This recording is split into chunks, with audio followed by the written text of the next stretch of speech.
যা যা আছে তাই নিয়ে আপনারা থানা ঘেরাও করেন, কারণ এই থানার ওসি এবং তালুকদারের নেতৃত্বে জঙ্গিতে হামলা সংঘটিত হয়েছে। উজিরালির লোকজন, ডানের লোকজন আমাদের মহিউদ্দিন সাহেবের আর আমাদের উপরে হামলা করতেছে, আওলাদের লোক।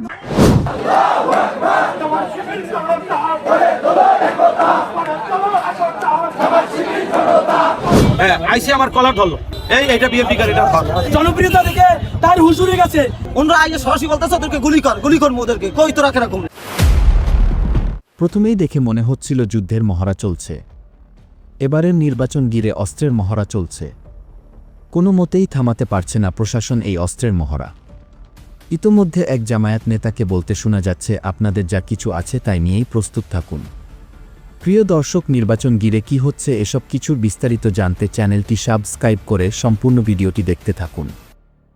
যা যা আছে তাই নিয়ে আপনারা থানা ঘেরাও করেন, কারণ এই থানার ওসি এবং তালুকদারের নেতৃত্বে জঙ্গিতে হামলা সংঘটিত হয়েছে। উজিরালির লোকজন, ডানের লোকজন আমাদের মহিউদ্দিন সাহেবের আর আমাদের উপরে হামলা করতেছে, আওলাদের লোক। এই দে দেখ, এই দে জিনিস লিয়া, এই যে উজিরের লোকজন গেছে। আমাকে যদি ঝগড়া নিয়ে থাকতো প্রশাসনের ব্যাটক দিতাম না।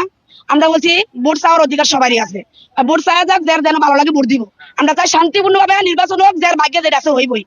আজকে আবার এই যে এই ফুটবলের সমর্থক যারা, হেরা আবার আজা ভোট চাইতে গেছে, মিছিল মনে করেন ব্যাংক পার্টি লয়ে গেছে, ফোলাফান সবাই ব্যাংক পার্টি এবারে আনন্দের ঠেলা মনে করি একটু ফোলাফান পর্যন্ত দৌড় হয়ে গেছে মতন মনে করেন ওরা ঢুকতে না ঢুকতেই এই ককলেট মারতে আছে, গুলটি করতে আছে, ভিডিও আছে, ভিডিও আপনাকে দিমু। ঘটনা হচ্ছে আমরা ফুটবলের সমর্থক, আমরা আজকে ভোট প্রচারণার জন্য আসছি। আমরা ব্যান্ড পার্টি ঢোল পটাকন নিয়ে ভোট চাচ্ছিলাম সাধারণ জনগণের কাছে। তো অতর্কিত ভাবে মুন্সিকান্দি গ্রামে ঢোকার পরে আমাদের পিছ থেকে 20 থেকে 30 জন অস্ত্র এবং পকলেট নিয়ে আমাদের পিছনে হামলা করে, এবং ওরা বলে যে ফুটবলের সমর্থক যারা আসছে একটারও জীবিত যাইতে দেব না, এটা বলে আমাদের পিছনে উজিরালি লোকজন এবং আল্লাদ মোল্লার লোকজন আমাদের উপর হামলা করে। রতন সাহেবের ওরা সমর্থন। তারপরে ওরা ছিল 20-30 জনের মতো, অস্ত্র সহ এবং পকলেট সহ। এরা রতন সাহেবের ধানের শীষের আওলাদের লোক এবং উজিরের লোক। আমাদের আহত কয়েকজন হয়েছে, কিন্তু আপাতত আমাদের সামনে 3 জন আছে, আর 2-3 জন হসপিটালে পাঠাই দিচ্ছি। আমার নাম রিয়াদ মল্লিক। আজকে কিছুদিন আগে পরশুদিন উজিরালি এবং আওলাদ মোল্লা ধানের শীষের ভোট চেয়ে গেছে আমাদের বেরকান্দি, উত্তর বেরকান্দি দুনো গ্রামে। কেউ কোনো কিছু বলে না, হ্যাঁ ধানের শীষ মার্কা ভোট চাইতে আইসে, ভোট চাইতেই পারে, স্বাভাবিক। কিন্তু আজকে ফুটবল মার্কা ভোট চাইতে গেছে, ফুটবল মার্কা ভোট চাইতে গেছে মুন্সিগঞ্জে উজিরার ভাই নজরুল সরকার। নজরুল সরকার ডাইরেক্ট অর্ডার দিছে যে ফুটবল মার্কা যতগুলো আছে সবার উপরে হামলা কর, ফায়ার কর। সবার সাথে সাথে সবার উপরে ককটেল বিস্ফোরণ করছে, আর হচ্ছে গুলি বিদ্ধ করছে। ছোট ছোট বাচ্চারা ছিল, অনেকে আহত হয়েছে। ছোট ছোট বাচ্চারা তো মারা দিতে পারতো না। আর এই ফুটবল নিয়ে গেছে, উজিরার গোষ্ঠীর ভিতরে লেখিত আছে ওই মানুষ হত্যা করে। কিছুদিন আগে তো এখানে মিছিল করতে আইছে, মিছিল করতে আইয়া ওরা এই অত গন্ডগোল করে এটি ভাঙ্গা ছুরিয়া থিয়া এই গন্ডগোল করছে আর কি। গুলি করছে নিজন আর মনি সরকার, চোখের ভিতরে গুলি করছে, সরাসরি চোখ লিখেছে, গুলি করছে। দ্বন্দ্বটা করা মিছিল করতে আইছে, এখানে আইয়া এই গন্ডগোল করছে আর কি, ওই বল মার্কা। আমরা ঘটনার তথ্য যখনই পেয়েছি সাথে সাথে আমরা বিজিবির যে টহল টিম ছিল, টহল টিম নিয়ে দ্রুত সময়ের ভিতরে স্থানে চলে এসেছি। কিছু ফুটেজ আমাদের কাছে এসেছে, সেগুলো বিশ্লেষণ করা হচ্ছে, এবং আমাদের কাছে কিছু নামও এসেছে। আইন শৃঙ্খলা রক্ষাকারী বাহিনীর সদস্যরা সেই নামগুলোকে নিয়ে তাদের ইনভেস্টিগেশন পরিচালনা করছেন। পাশাপাশি আমরা ঊর্ধ্বতন কর্তৃপক্ষকে জানিয়েছি এই এলাকাটিতে যেন 24/7 নিরাপত্তা বেষ্টনীর ভিতরে রাখা হয়, সেই জন্য যে কার্যক্রম গ্রহণ করা প্রয়োজন আমরা সেভাবে ব্যবস্থা নিই।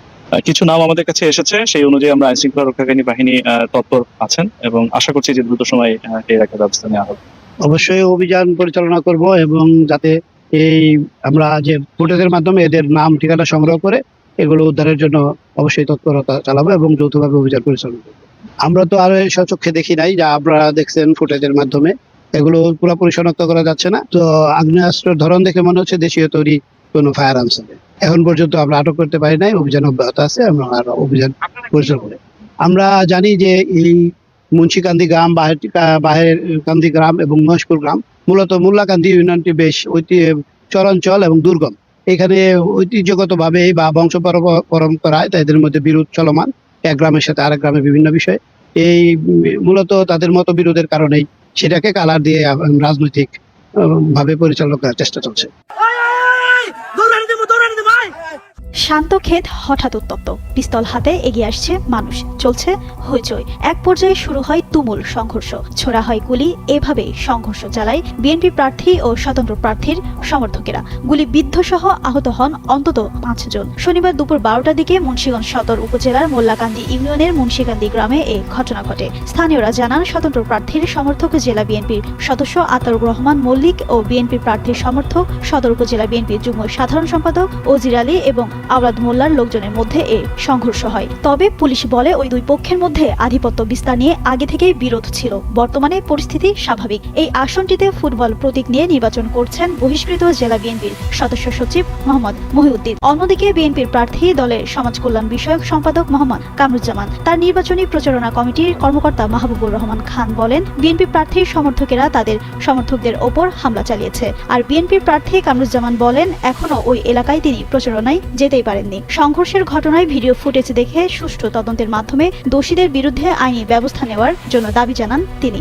দুইজনের শরীরে ছড়রা গুলির ক্ষত পাওয়া গেছে। প্রাথমিক চিকিৎসা দিয়ে তাদের ঢাকা মেডিকেল কলেজ হাসপাতালে পাঠানো হয়েছে বলে জানান মুন্সিগঞ্জ জেনারেল হাসপাতালের জরুরি বিভাগের চিকিৎসক আতাউল করিম। মুন্সিগঞ্জ থানার ওসি মোহাম্মদ মুমিনুল ইসলাম বলেন, সংঘর্ষের খবর শুনে সেখানে পুলিশ পাঠানো হয়। সেনাবাহিনী ও বিজিবির সদস্যরাও ঘটনাস্থলে যান। ওই এলাকায় পরিস্থিতি শান্ত রয়েছে। আমরা শান্তশিষ্টভাবে আমরা একটা সুন্দর ভোট উপহার দিতে চাই। সেজন্য আমরা ধৈর্য ধারণ করেছি। পিঠ দেয়ালে থাকা ছাড়া আমরা রাস্তায় আসি নাই। আমি যতক্ষণ হাসপাতালে না গেছি ততক্ষণ রাস্তায় আসার সিদ্ধান্ত নেই নাই। আমি আমার ভাইদের বলেছিলাম, উপজেলা চত্বর থেকে তোমরা একটা মিছিল শেষ করে দাও। অত্যন্ত পরিতাপের বিষয়, আমি আটাবাড়িয়া প্রোগ্রামে যাওয়ার আগে ভাবলাম আমার ভাই বোনদের একটু দেখে যাই। হাসপাতালে যাওয়ার পর আমার মাথা ঘুরে গেছে। একটা মানুষ, একটা দল, একটা ডাকাত কি করে এরকম মানুষের উপর নির্যাতন করতে পারে। তারপর আমি ভাইদের বলেছি, যা যা আছে তাই নিয়ে আপনারা থানা ঘেরাও করেন, কারণ এই থানার ওসি এবং তালুকদারের নেতৃত্বে চন্দ্রদ্বীপে হামলা সংঘটিত হয়েছে। সুতরাং আমরা পরিষ্কার বলছি, প্রশাসনের ভাইয়েরা যা বলবেন আপনারা ঠান্ডা মাথায় শুনবেন। তারপরে আমি কথা বলার পর আমরা পরবর্তী সিদ্ধান্ত গ্রহণ করব। কিন্তু প্রশাসনের ভাইদের প্রতি আমাদের আস্থা, বিশ্বাস, বিশেষ করে আমাদের সেনাবাহিনীর দেশপ্রেমিক সদস্যবৃন্দ, এই আজকে যেমন কাঁধে কাঁধ মিলে এখানে দাঁড়িয়েছি, বিগত 5ই আগস্ট আমরা এরকম রাস্তায় কাঁধে কাঁধ মিলে দাঁড়িয়েছিলাম। তো প্রিয় দর্শক, জামাতের নেতাকর্মীদের এমন পদক্ষেপ আপনারা কেমন চোখে দেখছেন? এবার নির্বাচন ঘিরে এমন অস্ত্রের মহড়া নিয়ে আপনাদের বক্তব্য অবশ্যই আমাদের কমেন্ট বক্সে কমেন্ট করে জানাতে ভুলবেন না। আর হ্যাঁ, আপনি যদি আমাদের এই চ্যানেলে নতুন দর্শক হয়ে থাকেন তাহলে অবশ্যই চ্যানেলটি সাবস্ক্রাইব করে বেল বাটনটি অন করে রাখবেন। আজকের মতো এখানে বিদায় নিচ্ছি। দেখা হচ্ছে পরবর্তী কোনো একটি ভিডিওতে। ভালো থাকবেন সবাই। ধন্যবাদ সবাইকে।